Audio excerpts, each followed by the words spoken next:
The transcendental object at the end of time, and I like that image because alchemists used to talk about what they called the scintilla, which is simply Latin for spark. So the transcendental object at the end of time sends off scintillas, sparks which are like reflections of its essence, but necessarily distorted. Well then, ranged all around this transcendental object and at greater and lesser distances are all the people who have ever lived.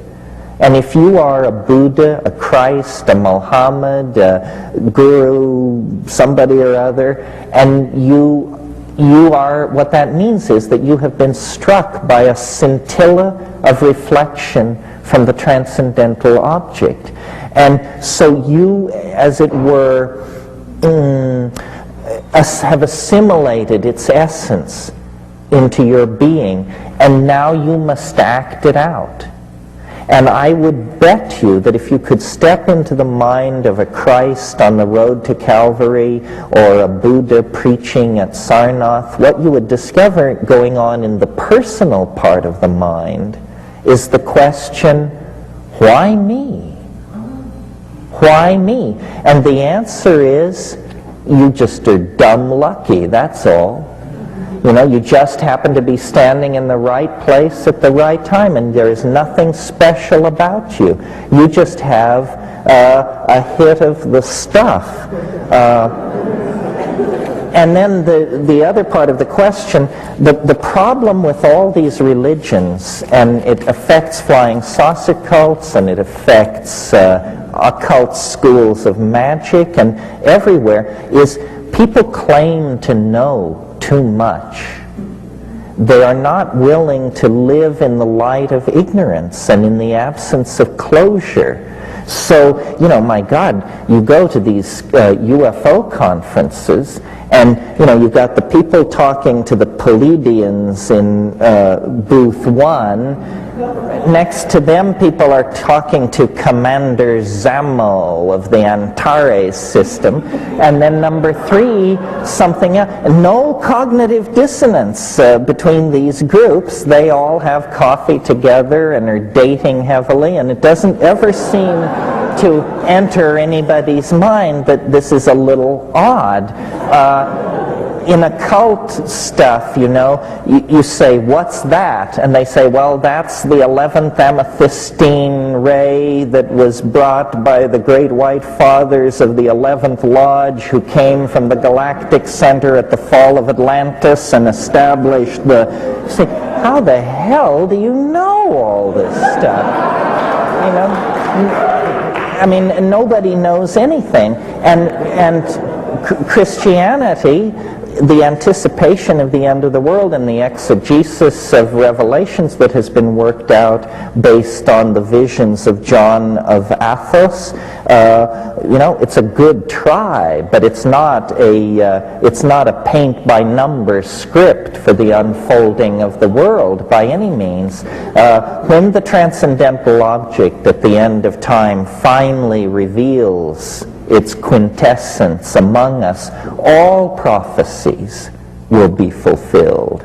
All religious ontologies will find themselves somehow vindicated and somehow humbled in the same moment, because they were, in fact, in Wordsworth's wonderful phrase, intimations of immortality. But you don't need to rely on these sanctioned intimations of immortality. You can have your own simply by taking 5 grams in silent darkness on an empty stomach after you've unplugged the phones on a Saturday night in your apartment. The real research into the nature of the eschaton is done one-on-one above 5 grams.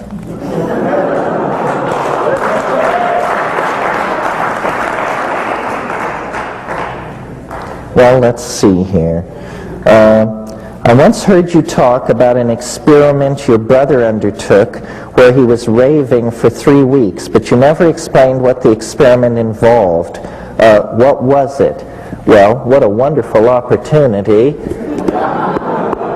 true hallucinations. I never talked about this, even often to very dear friends of mine. I mean, there are people who've known me for 20 years who I never told this story to because I think it takes as long to tell as it takes to read this book. You know that wonderful scene in Wells' Time Machine when he comes back to his gentleman's club and he says, "Gentlemen, this is no tale to be told over greasy plates." Well, similarly with this. So I didn't also want to make it the basis for my public career because this is real well, I almost said nutty stuff. I generally disbelieve in violations of physical law and miracles, but I did actually, in the course, I'm 46, I have seen 3 or 4 in my lifetime. And each time it's absolutely astonishing. Whole worlds of possible questions are instantly answered. And I wrote this book to inspire people to follow our method, which is our method is the rational but stoned mind in confrontation with the obscure. Seek ye the obscure. You know, if a book is not at least 100 years old, don't read it. If a country has more than one international airport, don't visit it. If a village has more than one outboard motor, don't stay. And just keep pushing and pushing and pushing, because out there at the edges are the edges. And that they're edges because nobody goes there, because the unsanctioned is hidden there. You know, that's where the shamans are, and the mad people, and the sexual experimentalists, and the aesthetic experimentalists. That really is the method, not belief. Belief is a toxic and dangerous attitude toward reality, I think. After all, if it's there, it doesn't require your belief. And if it's not there, why should you believe in it? It doesn't make a whole lot of sense.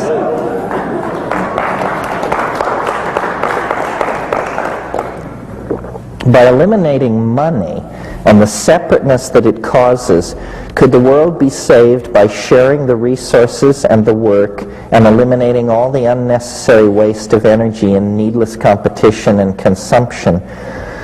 Well, I'm not sure how money could be eliminated. See, I'm a funny person. I vacillate between, I have a very strong impulse toward political action and save the world and round up the miscreants and set things right. That's part of my thing. But I also have this incredibly evolved sense that it's a done deal, that it's okay, that the main task is a certain alertness and attention to one's comrades, and that it will all unfold through the intercession of the transcendental object at the end of time. People say this is a contradiction. Fine, it's a contradiction. I mean, what are we doing here anyway? Is life supposed to be simple?